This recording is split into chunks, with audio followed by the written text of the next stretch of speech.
ఏం జరుగుతా ఉందో మిస్లీడ్ అయిపోయినప్పుడు ఎవరికైనా కానీ భావోద్వేగాలు పెరుగుతాయి. దట్ ఈస్ ఎగ్జాక్ట్లీ వాట్ చేయకూడని పని.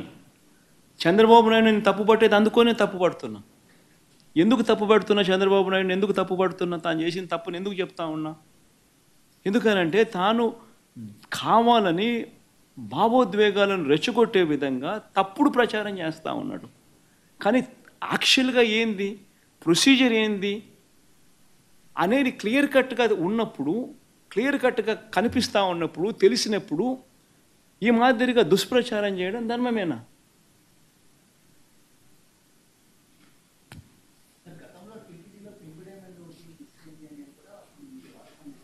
రమేష్,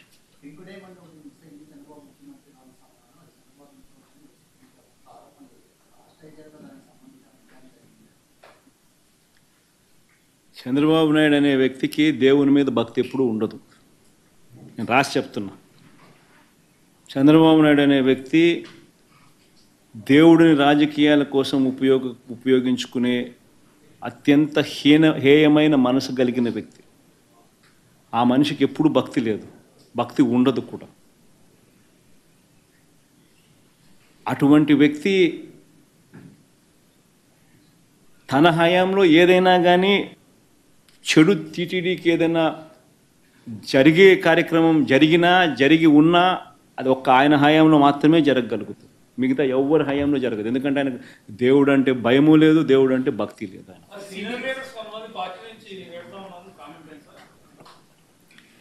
ఎవరు పోతా ఉన్నారమ్మా? యా సీనియర్ లీడర్ పోతా ఉన్నాడు. ఏమవుతుంది? నీళ్ళు ఏమవుతుంది? ఇంకోరు వస్తారు. దుర్గా, అల్టిమేట్గా ఒకటి గుర్తుపెట్టుకోవాల్సింది ఏంటంటే దుర్గా, ఎప్పుడైనా కూడా ఒకటి గుర్తుపెట్టుకో, లీడర్ అనేవాడు ప్రజల నుంచి పుడతాడు. మీ అందరూ గుర్తుపెట్టుకునే మాట నేను చెప్తున్నా. లీడర్ ఎప్పుడు ప్రజల నుంచి పుడతాడు. యాంటీ ఇన్కంబెన్సీ అన్నది ఏదైతే ఉందో, ఈ సూపర్ 6లు, సూపర్ 7లు ఎప్పుడైతే వీళ్ళ అబద్ధాలన్నీ మోసాలు అయినప్పుడు, వీళ్ళ మోసాల నుంచి అది కోపమైనప్పుడు ప్రజల్లోకి, ఆ కోపం నుంచి వచ్చే ఓటు ఎవరినైనా కాల్చేస్తుంది. రాజకీయంగా తీసుకొచ్చి నన్ను ఎమ్మెల్యేగా, మంత్రిగా చేసిన వ్యక్తి రాజశేఖర రెడ్డి గారు. అలాంటి వ్యక్తికి ఆయన చూపించినటువంటి బాటలోనే నడుస్తూ రాజశేఖర రెడ్డి గారు చనిపోయిన తర్వాత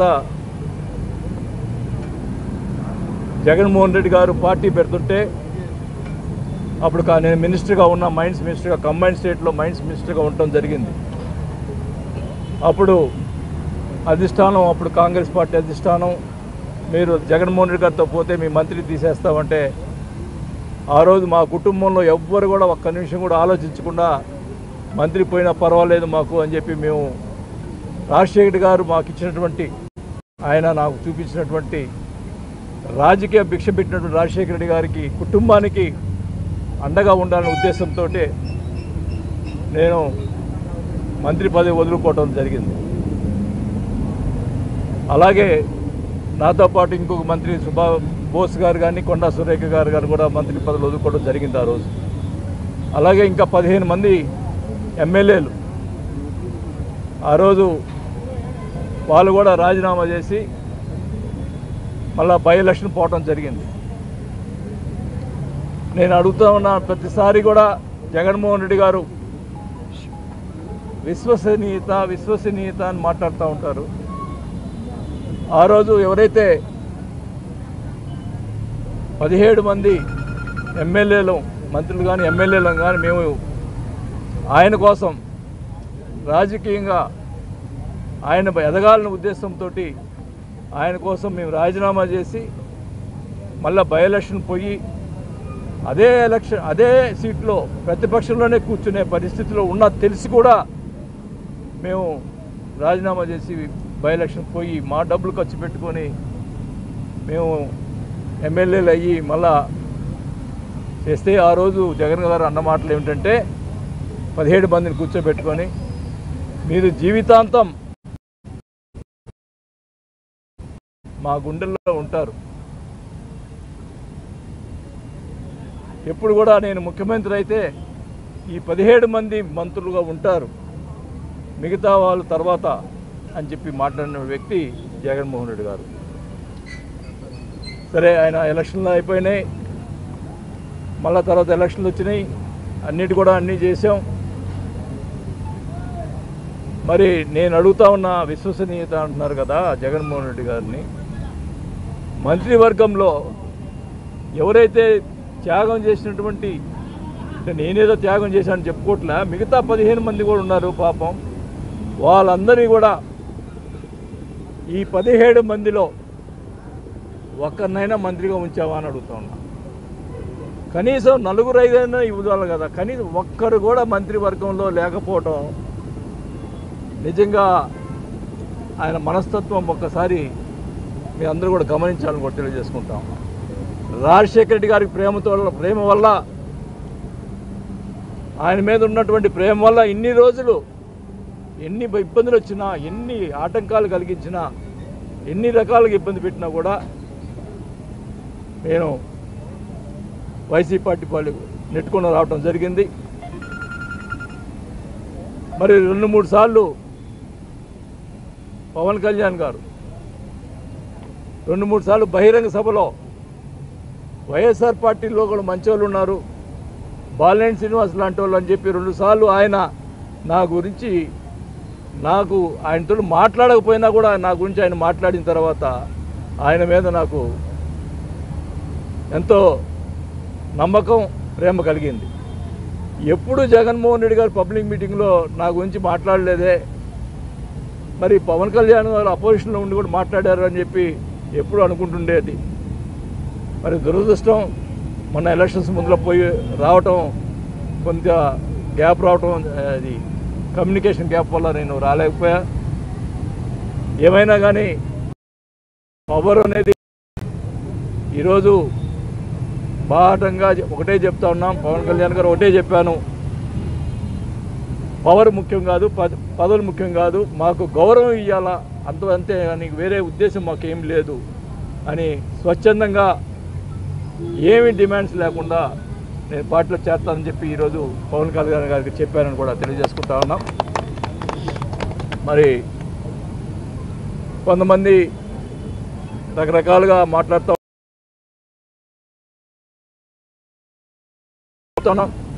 కూటమిలో విషయంలో పవన్ కళ్యాణ్ గారు ఎలా ఆదేశిస్తే అలా చేసేదానికి మేము సిద్ధంగా ఉన్నామని చెప్పి కూడా తెలియజేసుకుంటా ఉన్నాం. కలిసి పని చేసేదానికి అందరం ఉంటాం. సైనికులు, మరి జనసేన నాయకులు అందరూ కూడా కలిసికట్టుగా, మా జిల్లాలో ఉన్నటువంటి నాయకులు అందరూ కూడా కలుపుకొని అందరూ కలిసి పని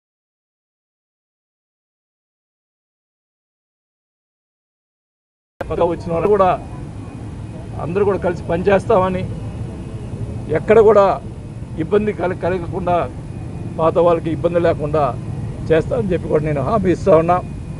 మరి అందరూ కలిసికట్టుగా మన నాయకుడు మన పవన్ కళ్యాణ్ గారిని మనం అందరం కూడా ఆయనకి మంచి పేరు తీసుకొచ్చే దానికోసం మేమందరూ కూడా కృషి చేస్తామని చెప్పి కూడా తెలియజేసుకుంటూ, మరి ఈరోజు ఆయన అడగానే నన్ను పార్టీకి ఆహ్వానించినందుకు పవన్ కళ్యాణ్ గారికి నా ధన్యవాదాలు తెలుపుకుంటా ఉన్నాం. అలాగే ఒంగోలు రమ్మంటే తప్పకుండా వస్తాను, డేట్ ఫిక్స్ చేయమని చెప్పి చెప్పడం జరిగింది. మరి 2 డేట్లు మంచి రోజు చూసి డేట్లు ఇవ్వడం జరుగుతుంది. త్వరలోనే ఆ డేట్లు కూడా పెట్టి మరి ఒంగోలులో కార్యక్రమాన్ని పెట్టి పార్టీలో చేర్తామని చెప్పి కూడా తెలియజేసుకుంటూ, ఇక్కడికి వచ్చినటువంటి ఒంగోలు నుంచి ఉన్నటువంటి ముఖ్య నాయకులందరూ కూడా మరి నా పేరున ధన్యవాదాలు తెలుపుకుంటూ సెలవు తీసుకుంటాను. మీరు జగన్ కలవడానికి చాలాసార్లు అపాయింట్మెంట్ కొన్నిసార్లు ఇవ్వలేదని, కానీ అక్కడ అధికారులు ధనంజయ రెడ్డి గారు వీళ్ళంతా కూడా వాటరీకి ఏర్పడి ఎమ్మెల్యేని కలవలేదు, మంత్రులు కూడా కలవలేదు, చాలామంది మాట్లాడారు. ఒకటే చెప్తా ఉన్నా, ఇప్పుడు జగన్మోహన్ రెడ్డి గారిని కలవటానికి నాకేమీ నేనేమి వ్యాపారాల కోసం కలగలే. కేవలం ప్రజల యొక్క పరిస్థితులు చూసి వాళ్ళ అవసరాలు బట్టి మనం పోయి కలిసాము తప్ప దాన్ని కూడా వక్రీకరించి నిన్న ఒక సాయి ఉన్నాడు, సాయి అని ఒక జర్నలిస్ట్ యూట్యూబ్లో జగన్ గారిని కలిసి బ్లాక్మెయిల్ చేసి డబ్బులు అడుగుతా ఉన్నాడు. నేను అడుగుతా ఉన్నా ఈ వేదిక నుంచి జగన్మోహన్ రెడ్డి గారిని ఆ సాయి గారినే అడగమని పోయి ఆయన జగన్మోహన్ గారిని ఎప్పుడైనా డబ్బులు అడిగానేమోనని. నా ఆస్తులు బాగొట్టుకున్నాను తప్పితే ఆయన దగ్గర ఏమి నేను ఆశించలా. రాజకీయంగా నాకు అన్యాయం జరిగింది సరే, ఇవన్నీ ఇప్పుడు ఏదో బయటకు వచ్చి మాట్లాడటం కరెక్ట్ కాదు. వాళ్ళు ఏమైనా మాట్లాడితే అప్పుడు నేను స్పందిస్తా, ఏం జరిగినాయి కూడా అన్నీ చెప్తా. ఎందుకంటే రాజకీయంగా ఇప్పుడు ఏదో బయటకు వచ్చి విమర్శించడం నాకు మొదటి కరెక్ట్ కాదు. వాళ్ళు ఎవరన్నా రాంగ్గా లేకపోతే స్పందిస్తే మటుకి మొత్తం ఏం జరిగింది కూడా పబ్లిక్గా తెలిపోతుంది. మీరు ఆల్రెడీ రేపు ప్రకాశం జనసేనలో జారమతం ప్రకటించారు. మొన్నటి వరకు టీడీపీ మీకు మంచి వైరం నచ్చింది. వాళ్ళతో కలిపి వెళ్ళడానికి మీరు ఎక్కడ ప్రయత్నం చేస్తాం, మీ పార్టీ నాయకుల దగ్గర హామీ. నేను ఒకటే చెప్తా ఉన్నా, ఇప్పుడు కూటమి ఉంది, ఇప్పుడు అక్కడ ఎమ్మెల్యే ఉన్నాడు. తెలుగుదేశం వాళ్ళని ఎలా చూసుకుంటారో మరి జనసేనలో ఉన్నటువంటి వాళ్ళని కూడా అలా చూసుకోవాలి అన్నదే నాది. ఏమన్నా తేడా వస్తే మటుకి అధిష్టానంగా చెప్తాను. వాతావరణ కొత్తగా వచ్చిన జనసేన మొత్తం జనసేనకి కూడా ప్రాముఖ్యత ఇచ్చేటట్టుగా చూడాలన్నదే నా కోరిక. అంతేగాని నాకేదో తగాదు పట్టుకొని చేయాలని కాదు. అది ప్రజల తీర్పు శిరసావహిస్తాం. అది ఎమ్మెల్యే అయ్యాడు, డెఫినెట్గా ఈ గాట్ పవర్. అట్లాగే జనసేనకు సంబంధించినటువంటి వాళ్ళని కూడా జాగ్రత్తగా చూసుకోవాల్సిన అవసరం మాకు ఉంది. నేను మటుకి మా జనసేన కార్యకర్త కోసం నేను పోరాడు. పార్టీలో మీకు ఎటువంటి బాధ్యత ఇస్తారు ఏమైనా చెప్పడం జరిగిందా? మీరు ఏమైనా అడుగుతారు? నేను చెప్పాను కదా, ఓపెన్గా చెప్పాను. నేను ఏ డిమాండ్ పెట్టలేదు, నాకు ఆ పదవి ఏమని చెప్పలేదు, ఏమీ లేదు. పవన్ కళ్యాణ్ గారు ఒకటే చెప్పారు, మనం కలిసి పనిచేద్దాం, నేను అన్ని బాగా చూసుకుంటాను అని చెప్పాడు. అంతే, మేము అడగలేదు. ఆయన మనం